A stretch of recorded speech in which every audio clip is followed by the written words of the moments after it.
وآلہ وأصحابہ اجمعین اما بعد اعوذ باللہ من الشیطان الرجیم بسم اللہ الرحمن الرحیم قد جاءکم من اللہ نور وکتاب مبین صدق اللہ مولانا العظیم ببرکۃ ان اللہ وملائکتہ یصلون علی النبی یا ایھا الذین آمنوا صلوا علیہ وسلموا تسلیما اللهم صل علی سیدنا مولانا محمد وعلی آل سیدنا مولانا محمد وبارک وسلم صلاۃ و سلام علیک یا سیدی یا رحمت للعالمین۔ معزز سامعین و ناظرین، ہماری سلسلہ وار گفتگو قرآن فہمی کا ٹائٹل بھی دے سکتے ہیں، اس کو ضیاء القرآن کا ٹائٹل بھی دے سکتے ہیں، اس کو تفہیم القرآن کا ٹائٹل بھی دے سکتے ہیں، اور اس کو یعنی کہ جو بھی آپ ٹائٹل دیں اس کا ٹائٹل کا معنی ایک ہی بنتا ہے کہ قرآن کو سمجھنا اور سمجھانا۔ سورہ مائدہ کی آیہ کریمہ تلاوت کی ہے، آپ نے سماعت فرمائی ہے۔ اللہ رب العالمین نے آمد مصطفیٰ کو ذکر کی ہے۔ سرکار مدینہ علیہ السلام کی ذات کی آمد کا ذکر اس آیہ کریمہ میں ہو رہا ہے۔ بڑی توجہ کے ساتھ ایک ایک لفظ کو اپنے دل و دماغ میں سمیٹنے کی کوشش کریں گے۔ قد جاءکم، اللہ رب العالمین فرماتے ہیں کہ تحقیق آ گیا، کم تمہارے پاس۔ اب یہ کم ضمیر کا مرجع کوئی میں اور آپ اس میں شامل نہیں ہے، تا صبح قیامت تک آنے والے ہر مومن اس میں شامل ہے۔ کس میں؟ لفظ کم کی ضمیر قرآن مجید میں ہے، سورہ المائدہ ہے کہ قد جاءکم، تحقیق آئے تمہارے پاس، قد جاءکم من اللہ، اللہ کی طرف سے، نور روشنی، و کتاب مبین، اور کتاب مبین روشن کتاب۔ دو باتیں اس میں ذکر کی گئی ہیں، ایک صاحب قرآن اور قرآن اور صاحب قرآن کا ذکر اس آیہ کریمہ میں موجود ہے۔ اب یہاں میں سوال یہ ہے کہ کیا قرآن پہلے آیا ہے یا صاحب قرآن پہلے آیا ہے؟ سوال یہ ہے، اس کا جواب یہ ہے کہ قرآن جو ہے یہ فرع ہے۔ بڑی توجہ کے ساتھ ایک ایک لفظ قابل غور ہے۔ قرآن مجید برہان رشید کی آیات الحمد کی الف سے لے کے والناس کی سین تک فرع ہے، ایک ہوتی ہے اصل اور ایک ہوتی ہے فرع۔ مثلاً ایک درخت لگایا آپ نے، تنے نکل آئے اس کے، پھر اس کے بعد آگے پھل ہوئے، فروٹ ہوئے، پھر اسی درخت سے کوئی پھل نیچے گرا، درخت ہوا، پھر وہ اسی طرح جو ہے وہ پھلتا پھولتا رہا، اور یہ سلسلہ آگے پھیلتا رہا، جنگل بن گیا۔ یہ ہے فرع۔ اصل کیا تھی؟ وہ درخت جس سے یہ روشنی اور جس سے یہ ساری کی ساری یعنی کہ وہ تاریکیاں ختم ہو گئیں، اس سے وہ بہاریں آ گئیں، اس سے کیا ہوا، وہ ایک ہرا بھرا سبزہ آ گیا، پہلے تو کچھ نہ تھا۔ معنی و مفہوم یہ ہے کہ قرآن مجید برہان رشید کا تو ہم ادب کرتے ہیں، کرتے رہیں گے۔ اب دیکھیں وہ بزرگ بیٹھے ہیں، قرآن یہاں بیٹھا ہوا ہے، یہ ادب کا تقاضا ہے کہ نہ ہم ان کو کہہ سکتے ہیں نیچے آئیں، نہ ہم قرآن کو یہاں رکھ سکتے ہیں، کیونکہ یہ بے ادبی کا شائقہ ہے۔ مگر بعض لوگوں کے دلوں میں یہ نہیں ہے، قرآن پڑھا وہیں رکھا، وہیں سر کے نیچے رکھ کر سو گئے۔ دیکھو گا وہ کہتے ہیں ہماری زبان بھی عربی ہے، یہ بھی عربی میں، یعنی کہ ان کے دلوں میں قرآن مجید برہان رشید کی تعظیم ہے ہی نہیں۔ جب فرع کی تعظیم نہیں ہے تو اصل کی تعظیم کہاں کریں؟ بات سمجھ آ رہی ہے آپ؟ ایک ہے اصل، ایک ہے فرع۔ قرآن فرع ہے، مصطفیٰ اصل ہے۔ فرع اور اصل کا آپ نے کہاں سے لیا؟ یہ ہم نے قرآن کی آیت سے حاصل کیا۔ اللہ فرماتا ہے کہ قد جاءکم من اللہ نور، تحقیق تمہارے پاس آ گیا اللہ کی طرف سے نور۔ نور سے مراد مصطفیٰ ہے۔ اور بعض لوگ جہاں جھگڑا کرتے ہیں، نور نہیں ہے جی بشر ہیں، بشر نہیں ہے نور ہیں۔ قرآن کہتا ہے کہ وہ نور ہیں، ان کی نورانیت کا عالم یہ ہے کہ میرا اور آپ کا تو سایہ ہے، زمین پہ ہم چلتے ہیں، ہمارا سایہ چلتا ہے ساتھ ساتھ۔ مصطفیٰ وہ ہیں جن کا سایہ ہی نہیں۔ میں اور آپ آئے، میری اور آپ کی پیدائش ہوتی ہے، پیدائش کے بہت سارے ایسے مراحل آتے ہیں، مگر آپ کی پیدائش تو انوکھی تھی۔ آپ کا جسم خوشبوؤں سے لیس تھا، آپ ناف بریدہ تھے،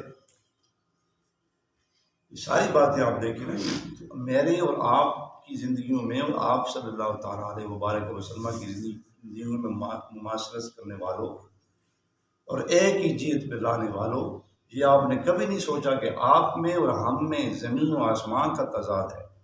آپ چلتے تھے تو سایہ نہیں تھا۔ آپ کریم علیہ الصلوۃ والسلام کی والدہ ماجدہ فرماتی ہیں، حضرت آمنہ رضی اللہ تعالیٰ عنہا فرماتی ہیں کہ جب میرے شکم میں مصطفیٰ آئے، جن جن راستوں میں جاتی تھی ان راستوں میں درخت سایہ فکر ہو جاتے تھے۔ درخت اور فرمایا کرتی تھی کہ مجھے یہ کوئی درد ذیل آخر تک درد ذیل محسوس نہیں ہوا، حالانکہ درد ذیل کا درد بڑا یعنی کہ سخت درد ہوتا ہے، اور حدیث پاک میں آتا ہے کہ جو عورت درد ذیل سہتی رہتی ہے اس کو ایک حج اور ایک عمرے کا ثواب ملتا رہتا ہے۔ سبحان اللہ۔ لہذا فرمایا کہ قد جاءکم من اللہ نور، تحقیق آ گیا تمہارے پاس نور۔ ہم تو میلاد مناتے ہیں، سال بعد مناتے ہیں، مگر ہم تو 12 مہینے یہاں مناتے ہیں، میلاد والے کی باتیں کرتے ہیں۔ ایک میلاد منانا ہے اور ایک میلاد منوانا ہے، یہ دو چیزیں بڑی قابل غور ہیں، اگر آپ توجہ کریں گے تو سارے مسئلے آپ کے حل ہو جائیں۔ ایک میلاد منانا ہے، ایک منوانا ہے۔ ہم مناتے ہیں، رب نے منوایا ہے۔ آپ کہیں گے کہاں لکھا ہوا ہے؟ کہ قرآن میں لکھا ہوا ہے، وَإِذَا أَخَذَ اللَّهُ مِيثَاقَ النَّبِيِّينَ، تمام نبیوں کو رب نے جمع کیا، 1.25 نبیوں، اخذ اللہ، وعدہ ان سے کیا۔ جب آپ کسی سے وعدہ لیتے ہیں تو بات منوائی جاتی ہے کہ یہ کام آپ نے کرنا ہے، آپ آگے سے کہیں گے کرنا ہے، پھر آپ کو کہے گا یہ کام کرنا ہے، آپ کہیں گے کرنا ہے۔ تو اللہ نے تمام انبیاء کو جمع کیا۔ تیسرا سپارہ آپ کھولیں گے، تیسرے سپارہ کا بالکل آخری جو صفحہ ہے، آخری صفحے سے پیچھے والی جو لائن ہے، نیچے والی 5 بڑی ساری آیت ہے، 6 لائنوں پہ مشتمل ہے۔ وَإِذَا أَخَذَ اللَّهُ مِيثَاقَ النَّبِيِّينَ لَمَا آتَيْتُكُم مِّن کِتَابٍ وَحِکْمَةٍ ثُمَّ جَاءَكُمْ رَسُولٌ، فرمایا میرے رسول آئیں گے، أَأَقْرَرْتُمْ وَأَخَذْتُمْ، اقررتم کے لفظ یہاں پہ آیا کہ اللہ رب العالمین نے میلاد منوایا ہے انبیاء سے۔ میرے نبی آئیں گے، تم نے ان کی تعظیم بھی کرنی، ان کی دین کی مدد و نصرت کرنی ہے۔ تو یہ ہے آقا کریم علیہ السلام کا میلاد منوانا، ہم تو مناتے ہیں۔ فرمایا کہ قد جاءکم، تحقیق آ گئے ہے تمہارے پاس۔ اب سرکار مدینہ علیہ السلام کی آمد 12 ربیع الاول کو ہوئی، اور بعض لوگ کہتے ہیں 12 کو نہیں 13 کو ہوئی، 13 کو نہیں 2 کو ہوئی، یہ آپ کی وفات ہے۔ معنی یہ ہے کہ ایک ہوتا ہے وفات، ایک ہوتا ہے حیات۔ حیات النبی صلی اللہ تعالیٰ علیہ وبارک وسلم میں قرآن کی بیشتر آیات موجود ہے، جن کا مفہوم یہ بنتا ہے، کیا بنتا ہے کہ یا ایھا النبی انا ارسلناک شاہدا ومبشرا ونذیرا، یہ معنی بنتا ہے۔ پھر قرآن مجید برہان رشید میں بیشتر مقامات پر آپ کریم علیہ السلام کو گواہ بنا دیا، اور وما ارسلناک الا رحمۃ للعالمین، اگر آپ دیکھیں کہ اللہ رب العالمین نے فرمایا کہ نہیں بھیجا ہم نے آپ کو الا مگر رحمۃ للعالمین، رحمۃ للعالمین بنایا۔ جہاں جہاں پر رب فرماتے ہیں کہ میری ربوبیت ہے، جہاں جہاں جس جس کا میں رب ہوں، الحمدللہ رب العالمین، عالمین کے جس جس کائنات کا جو ذرا تک متعلق ہے اس کا رب ہوں، اور وہاں وہاں تک مصطفیٰ کریم علیہ السلام کی رحمت للعالمین ہے۔ لہٰذا اللہ رب العالمین نے وسیع انداز میں قرآن مجید میں سرکار مدینہ علیہ السلام کی آمد بسعادت کے ذکر کیا، اور ترانے گائے، اور یہ کمیں آپ یہ جو روشنیاں دیکھ رہے ہیں، یہ سورج کی چمک دمک، ستارے سیارے، یہ سب کچھ کیا ہے؟ اللہ فرماتا ہے کنت کنزا، میں ایک چھپا ہوا خزانہ تھا۔ کنز کہتے ہیں خزانے، میں چھپا ہوا خزانہ تھا، کنت کنزن، میں چھپا ہوا خزانہ تھا، فاحببت، میں نے یہ چاہا کہ میں پہچانا جاؤں، میں نے کیا کیا؟ فخلقت حلق محمد صلی اللہ تعالیٰ علیہ وبارک وسلم، میں نے مصطفیٰ کو پیدا کیا۔ لہٰذا آپ کی آمد، سرکار مدینہ علیہ السلام کی آمد کب ہوئی؟ یہ تو آپ کی آمد کا اعلان ہو رہا ہے، پھر آپ نے نبوت کا اعلان تو 40 سال بعد کیا۔ آپ کی پیدائش کب ہوئی؟ اس کے بارے میں سرکار مدینہ علیہ السلام نے خود فرمایا 40 سال قبل ایک ستارہ نمودار ہوئے۔ جناب جبرائیل نے سوال کیا آپ کی عمر کتنی ہے؟ آپ کریم علیہ الصلوۃ والسلام نے فرمایا کہ ایک ستارہ جو ہے وہ نمودار ہوا، کہاں پر؟ آسمان دنیا پر نمودار ہوا، اور وہ میں نے 40 سال دیکھتا رہا، اور وہ طلوع ہوتا رہا 40 سال بعد. 40 سال بعد وہ تارا آسمان پہ طلوع ہوتا رہا، اور میں نے اس ستارے کو 40 مرتبہ دیکھا. اب آپ اندازہ لگائیں سرکار مدینہ علیہ الصلوۃ والسلام کی تخلیق اللہ رب العالمین نے کب کی.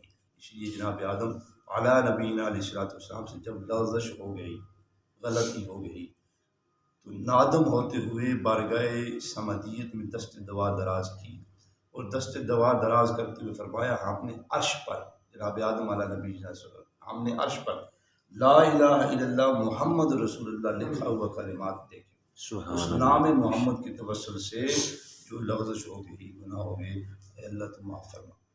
یعنی کہ حضور علیہ الصلوۃ والسلام کا نام مبارک عرش بری پر اللہ رب العالمین نے اس کو لکھ دیا گیا. جنت کے تمام پتوں پر مصطفیٰ کریم علیہ الصلوۃ والسلام کے اسم مبارک کو گاڑ دیا گیا. لہٰذا وہ مالک ہیں، وہ مالک کائنات ہیں، زمین و زمان.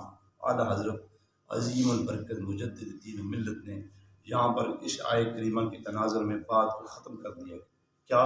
زمین و زمان تمہارے لیے، مکین و مکان تمہارے لیے، ہم آئے یہاں تمہارے لیے، اٹھیں وہاں تمہارے لیے، منہ میں ہے زبان تمہارے لیے، جسم میں ہے جان تمہارے لیے. لہٰذا معترض نہ ہوا کرو ہر ایک بات پر. کوئی جو بھی کہتا رہے، تم نے معترض نہیں ہونا. تم نے مصطفیٰ کی باتوں کو عروجیت دینی، تم نے قرآن مجید برہان رشید کی آیات کے تصور کو سمجھنا ہے، اصل اور فرق کو سمجھنا ہے. اور قرآن کی تعظیم ہم کریں اور نام مصطفیٰ کی تعظیم ہم نہ کریں. ہم جیسا بڑا جاہل اور ناداں اور ان پڑھ نہیں ہو. قرآن کی تعظیم ہم کریں اور نام مصطفیٰ کی تعظیم نہ کریں. قرآن کو وضو کر کے اس کو ہاتھ لگائیں اور مصطفیٰ کریم علیہ الصلوۃ والسلام کا نام ویسی بے وضو لیتے رہیں.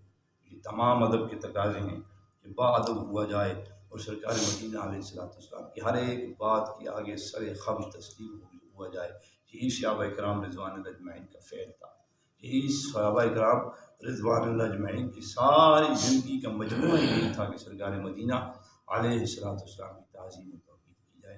قرآن کا یہ اعلان سورہ مائدہ قد جاءکم تحقیق آگے ہے، تمہارے پاس من اللہ نور، اللہ کی طرف سے روشنی. یعنی آپ آئے تو جہالت ختم ہوگی، آپ آئے اندھیرے ختم ہو گئے، آپ آئے تو علم جو ہے وہ بڑھ گیا. شرق تا غرب مصطفیٰ کریم علیہ الصلوۃ والسلام کی آمد کی وجہ سے تمام بہاریں آ گئی. یہ آمد مصطفیٰ کا مہینہ ہے. کثرت کے ساتھ درود السلام پیش فرمایا کریں بارگاہ رسالت مآب صلی اللہ تعالیٰ علیہ وبارک. نماز ہم نے پڑھی ہے، کوئی معلوم نہیں کہ قبول ہوئی نہیں. روزہ رکھا، دیگر آپ نے جو ہے وہ اچھائی کے کام کیے، مگر گارنٹی نہیں ہے. مگر درود السلام بھی وہ مبروز عبادت ہے جو آپ پڑھتے رہیں گے اور اللہ کی بارگاہ میں جو ہے یہ تحفہ پہنچتا رہے. جتنا زیادہ ہو سکے آپ درود السلام کے گجرے، درود السلام کے تحفے بارگاہ رسالت مآب صلی اللہ تعالیٰ علیہ وسلم پیش فرماتے رہے. اللہ رب العالمین سے دعا ہے خالق عز و جل میں قرآن مجید کو سمجھنے کی توفیق عطا فرمائے اور اس پر عمل پیراؤں کی توفیق عطا فرمائے. وآخر دعوانا کچھ علماء ہیں جی نہیں منانی چاہیے کی وجہ